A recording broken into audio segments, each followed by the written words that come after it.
بسم الله الرحمن الرحيم. تبارك الذي بيده الملك وهو على كل شيء قدير،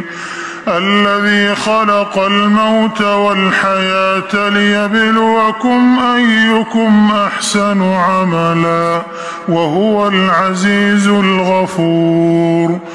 الذي خلق 7 سماوات طباقا ما ترى في خلق الرحمن من تفاوت، فارجع البصر هل ترى من فطور، ثم ارجع البصر كرتين ينقلب إليك البصر خاسئا وهو حسير، ولقد زينا السماء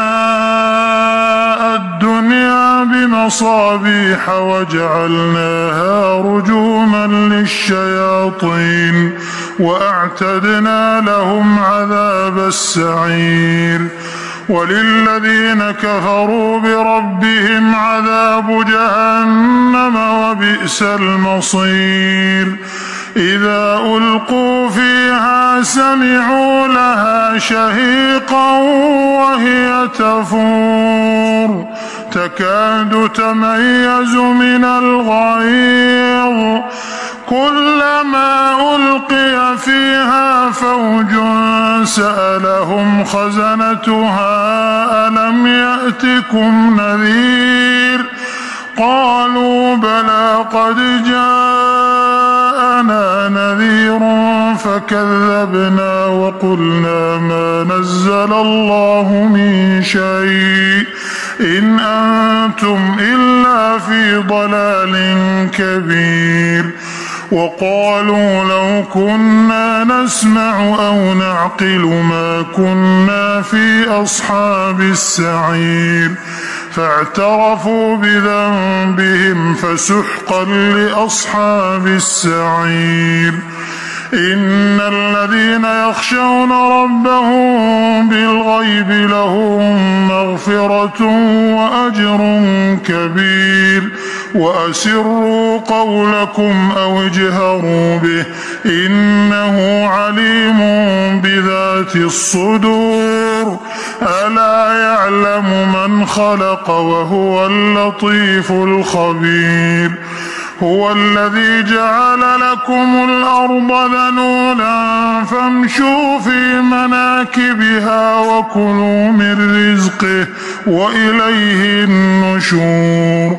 أأمنتم من في السماء أن يخسف بكم الأرض فإذا هي تمور،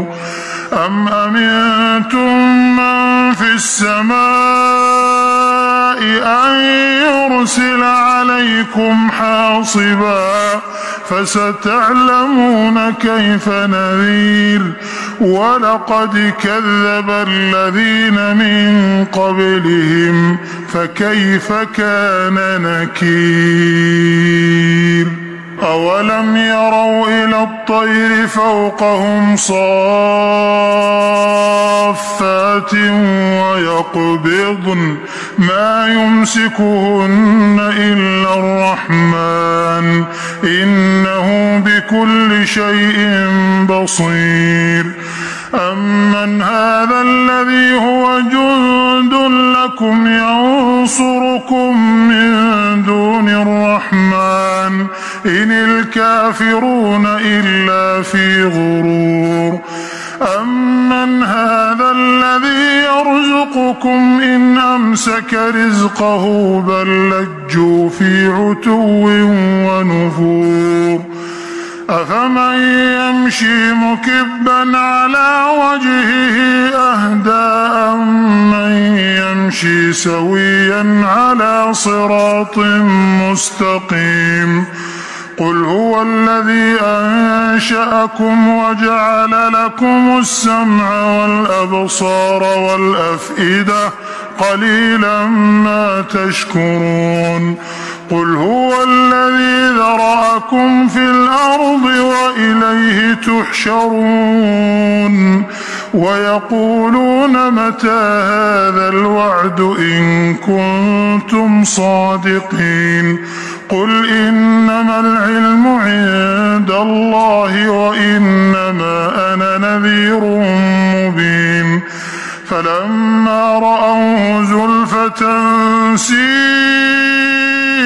وجوه الذين كفروا وقيل هذا الذي كنتم به تدعون